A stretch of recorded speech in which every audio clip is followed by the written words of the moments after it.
मैं अयोध्या नरेश दशरथ पुत्र एवं प्रभु श्री राम का अनुज लक्ष्मण महापंडित महाज्ञानी रावण को गुरु रूप में सादर प्रणाम करता हूं।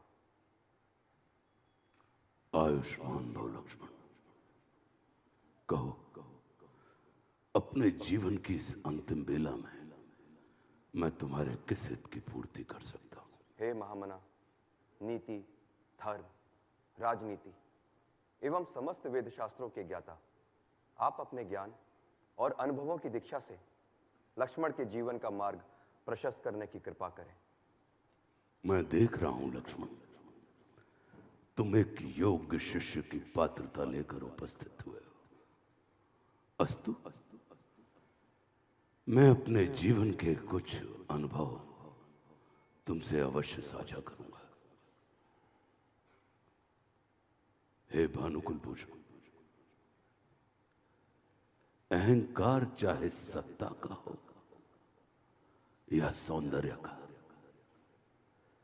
शक्ति का हो या भक्ति का, धन का हो या धर्म का, ये बड़े से बड़े विश्व विजेता को नष्ट कर देता है। लक्ष्मण,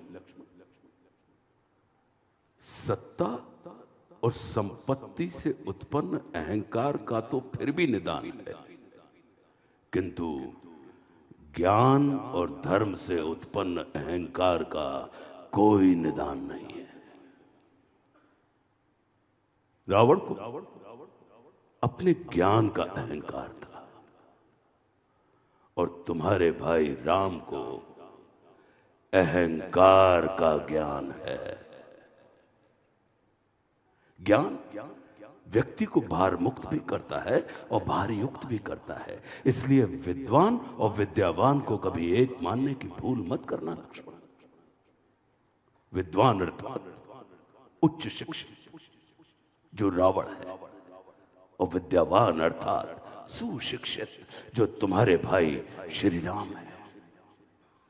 विद्वान व्यक्ति अपनी विद्वत्ता के कारण अपने मित्रों को भी अपना शत्रु बना लेता है, किंतु विद्यावान व्यक्ति अपनी विनम्रता के कारण अपने शत्रुओं को भी अपना मित्र बना लेता है।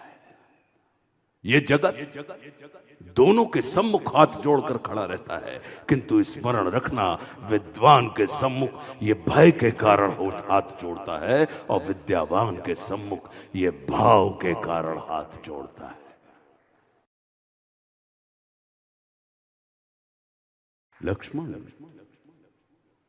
जीवन को मात्र सफल ही नहीं, सार्थक करने के लिए शत्रु दृष्टि और मित्र दृष्टि का भेद आना अनिवार्य है।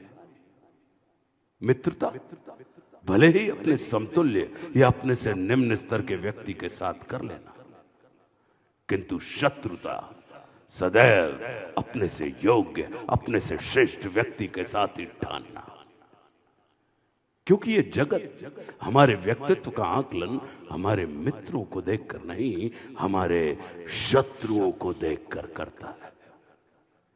जितना बड़ा और गरिमापूर्ण हमारा शत्रु होता है, उतने ही बड़े और गरिमापूर्ण व्यक्ति की ख्याति को हम प्राप्त होते हैं।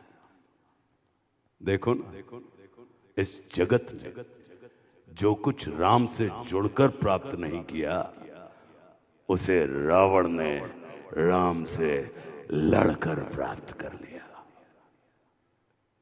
लक्ष्मण, कुछ लोग जुड़ने के पश्चात जीवन भर लड़ते रहते हैं और कुछ लोग लड़ने के पश्चात जन्म जन्मांतर के लिए आपस में जुड़ जाते हैं। स्मरण रखना, वो हमारा शत्रु ही होता है जो अपनी उपस्थिति से हमारे अंदर सुप्त पड़ी हुई ऊर्जा को जागृत करने का कार्य करता है। हमारा शत्रु ही हमें अक्षम से सक्षम बनने की प्रेरणा देता है। वो हमारा शत्रु ही होता है जो हमें असुरक्षा में डालकर सुरक्षा की ओर जाने की प्रेरणा देता है। वो हमारा शत्रु ही होता है जो हमें अपने सीमित वृत्त से निकालकर अपने वृत्त को असीमित करने की प्रेरणा देता है। लक्ष्मण वो हमारा शत्रु ही होता है जो सदैव हमें सजग, सतर्क और चौकन्ना रहने के लिए विवश करता है। इसलिए शत्रु तिरस्कार का नहीं, नमस्कार का पात्र होता है। कभी हृदय से अपने शत्रु को नमस्कार करके देखना, वो तुम्हारा परिष्कार कर देगा।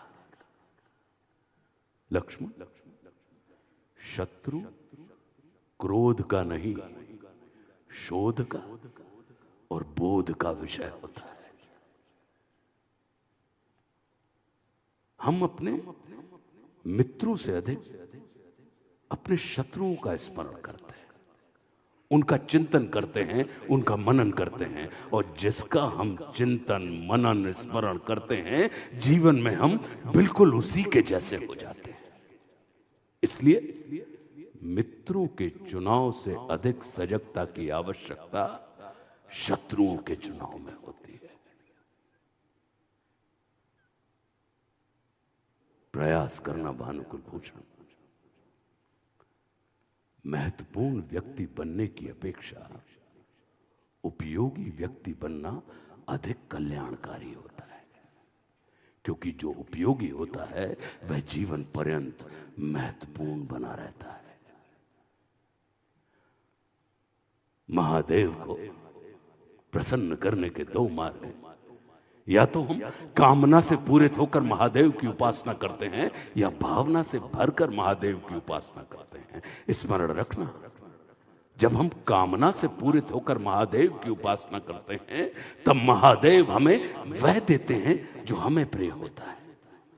लेकिन जब हम भावना से भरकर महादेव की उपासना करते हैं, तब महादेव हमें वह देते हैं जो महादेव को प्रिय होता है।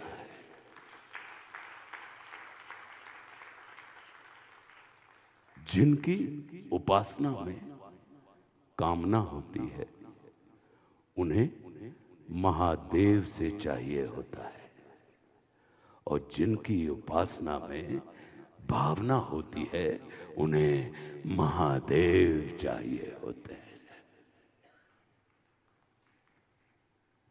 ऐरावत हाथी पर सवार देवराज इंद्र को नंदी पर सवार महादेव के सम्मुख मस्तक झुकाना पड़ता है। स्मरण रखना, प्रतिष्ठा और पूजा पद और आसन की नहीं, व्यक्ति में निहित गुणों की होती है।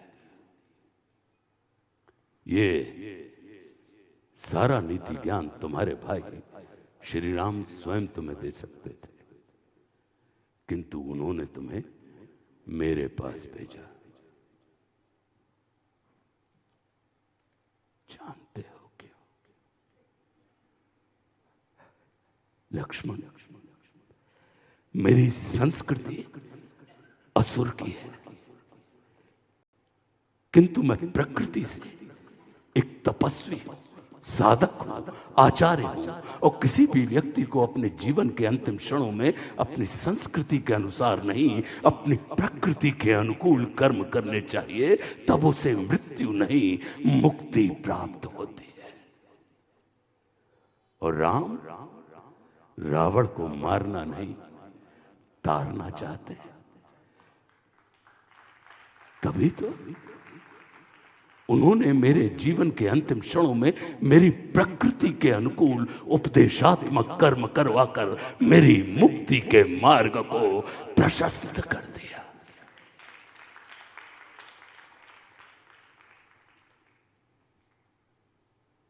हम सभी एक बड़ी व्यवस्था के बहुत छोटे अंग हैं।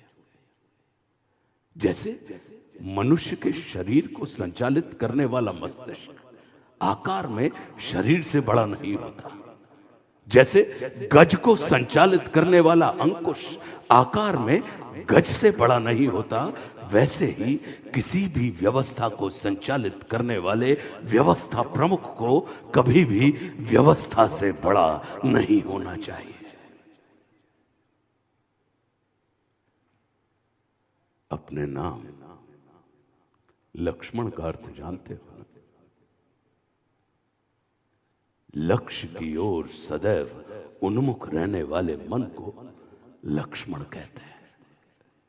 तुम्हारा लक्ष्य तुम्हारे बड़े भाई श्री राम है।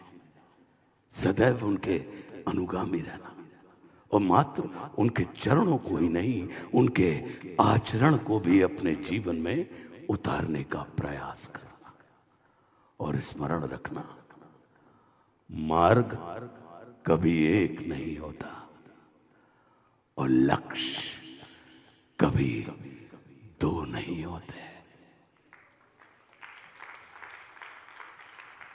कल्याण मस्तु। विदा।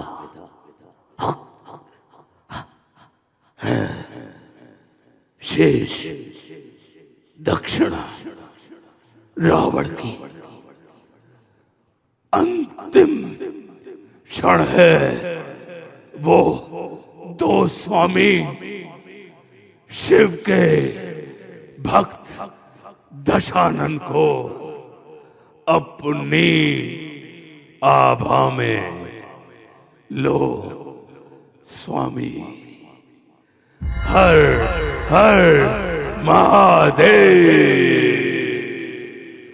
शंभो।